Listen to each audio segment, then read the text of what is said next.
como todos mencionaram a sua origem, da onde partem para aqui se manifestar, eu gostaria de dizer que sou procuradora do Ministério Público Federal desde 1992, com atuação na área criminal, inclusive nas ações penais originárias, mas também na área da tutela coletiva. E é dessa experiência que eu parto um pouco para contrariar a interpretação de que alguns dos que aqui me antecederam. A primeira questão é que eu gostaria de dizer que esse projeto, do meu ponto de vista, eu acho também, posso dizer, da maior parte dos meus colegas, da Associação dos Procuradores da República também, ela não surge num projeto autoritário do Senado e nem num projeto autoritário de sociedade. Ela surge pela necessidade de reformar o processo penal brasileiro.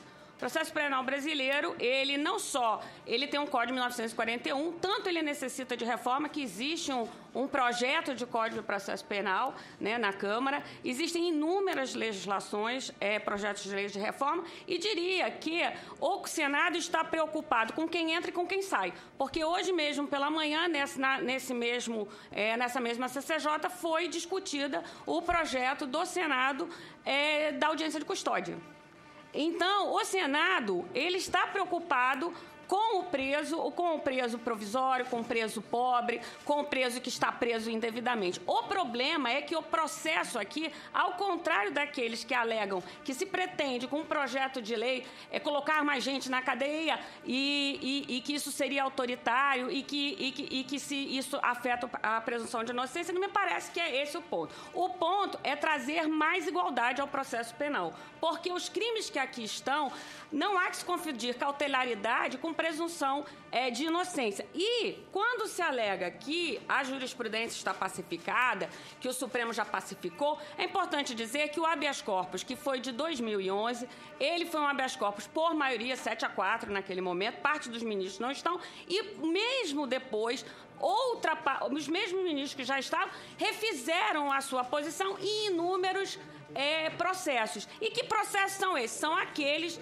que o juiz Marcelo Semelê alega que são poucos, que são justamente os embargos de declaração, nos embargos de declaração, no embargo de declaração, no agravo regimental, nos embargos de declaração, no agravo do recurso extraordinário, no recurso extraordinário, no agravo regimental, no agravo de instrumento.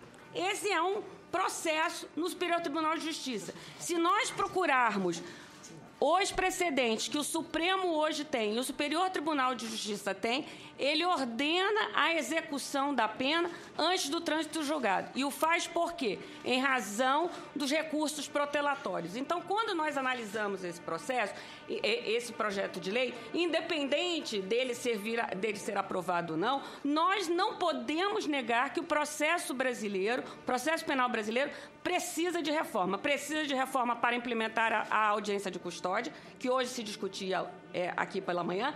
Precisa de reforma para que não se admitam recursos protelatórios. Aliás, no Código de Processo Civil isso já está lá, dizendo a questão dos embargos, demais dos embargos.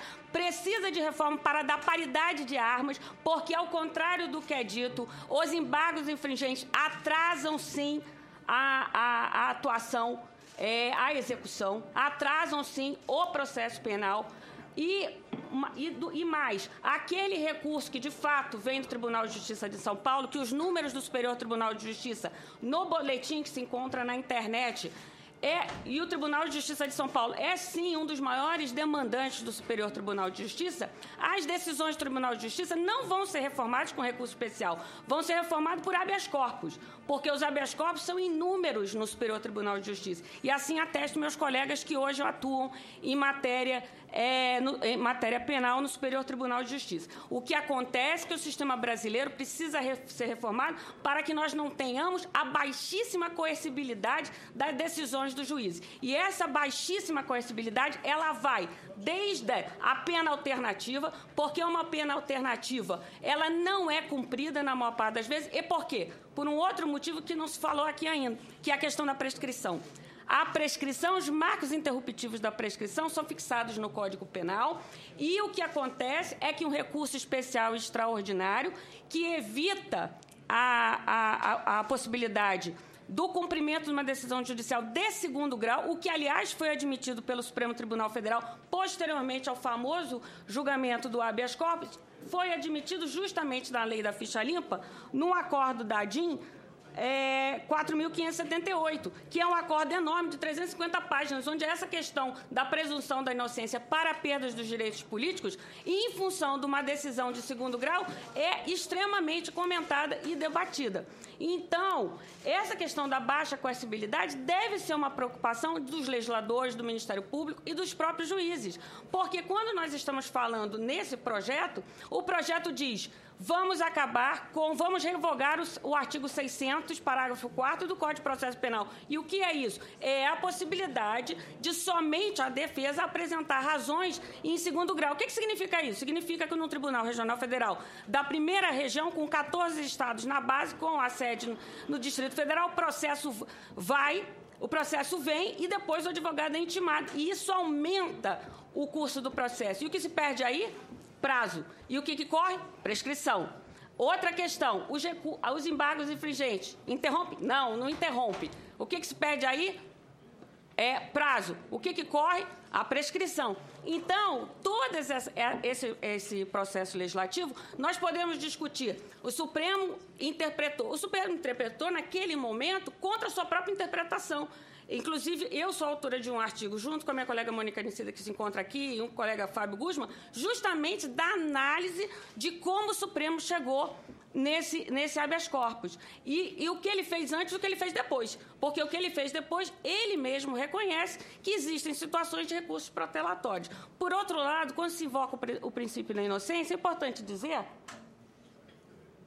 que países, não precisamos invocar, então, a tradição anglo-saxã, que está ligada mais à eficiência. Precisamos. Vamos invocar, então, a tradição ibero-europeia, que é a nossa, ou o direito continental francês, os códigos de processo penal, em Portugal, na Espanha e na França, possibilitam a execução da sentença do segundo grau. E por que o fazem? Porque o Tribunal de Apelação, a Corte de Apelação, o Tribunal de Justiça, reaprecia fatos. E o recurso especial, ele reaprecia questões de direito, de admissibilidade, como já foi dito aqui. É um recurso muito difícil, tanto que é difícil que nos números do Superior Tribunal de Justiça, o que encontramos? Recursos especiais? Não. Encontramos agravos de inadmissibilidade de recurso especial e habeas corpus. E a habeas corpus só a defesa tem.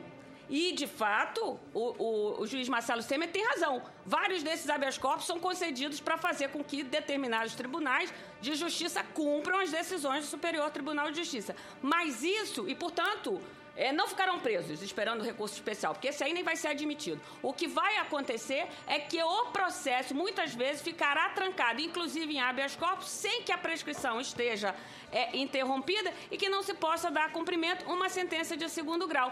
E que sentença de segundo grau é essa? É o do tráfico internacional? Não, porque esse está preso. É o do homicídio? Não, porque esse está preso. É o do latrocínio? Não, porque esse, em regra, está preso. São os crimes justamente de corrupção, crimes considerados que são gravíssimos. E por que não é na sonegação? Porque o Supremo, infelizmente, do ponto de vista do Ministério Público Federal, diz que não existe crime sem que haja o fim do procedimento administrativo. Então, portanto, não poderia estar aqui, porque estamos obrigados a cumprir a súmula vinculante do Supremo Tribunal Federal. Então, eu gostaria de dizer que, do ponto de vista do Ministério Público Federal, e acho que aí falo pela maioria dos meus colegas, o processo penal precisa de reforma. Precisa de reforma para que possamos deixar sem ser presos aqueles que têm baixa periculosidade, e isso está sendo feito na audiência de custódia. A audiência de custódia com monitoramento eletrônico,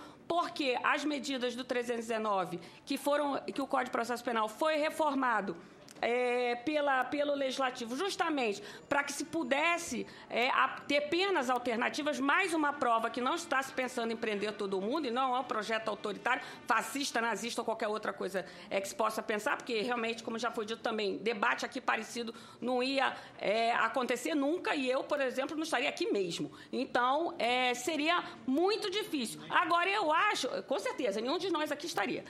E o que acontece? Eu acho que a gente precisa encarar a questão de que o processo penal brasileiro precisa ser reformado e não negar sobre, não, é um projeto autoritário, não podemos. Há coisas nesse projeto que podem ser modificadas e modificadas para acelerar o andamento do processo. O processo precisa ser acelerado para quê? Para ter um prazo razoável. Prazo razoável não é 10 anos, não é 12 anos, não é processo prescrito. Prazo razoável é bom para a defesa, porque o réu será absolvido, não vai ficar 10 anos esperando o recurso, e é bom para a acusação. Mas é bom para a sociedade, que acreditará no seu sistema processual. E eu acho que a sociedade tem dúvidas da coerção do seu sistema. Daí fala-se muito em impunidade, mas a questão é que fala-se pouco em coercibilidade do sistema. E o sistema tem baixa coercibilidade. Qualquer um que trabalha com execução penal, e eu não estou falando de execução penal de pena só restritiva de liberdade, estou falando também de pena restritiva de direito, se sabe, conhece essa realidade. Se não fosse assim, para não falar nos problemas de violência do Brasil, que é a questão dos linchamentos. Aí, né, que já prova que esse sistema precisa de reforma para dar à sociedade uma possibilidade de que o processo penal atenda a proteção daquele bem jurídico, que pode ser a administração pública, pode ser a vida, pode ser o patrimônio. Mas ele o faça dentro de condições razoáveis de tempo, respeitando o devido processo, ou contraditório. O contraditório nesse projeto aqui, em nenhum momento ele está afetado. Ele não está afetado. Portanto, não é de tratar-se de botar alguém na prisão sem que ele possa se defender. Muito pelo contrário, porque, como eu já disse, há preocupação, inclusive, da audiência de custódia, que, aliás, resolve e responde ao problema da alegação dos recursos de como ficaria o sistema. Bom, mas se eu estou 40% dos presos estão sendo soltos, e essa é uma média nacional, e eu sou conselheira nacional do CNJ, portanto, acompanho par e passo. O que acontece? 40% dos presos, de fato, estão sendo soltos. E estão sendo soltos por quê? Porque aquele preso está indo com monitoramento eletrônico, não devia ficar preso mesmo, era o preso que ia sair em liberdade provisória e em habeas corpus depois. Portanto, recursos haverá.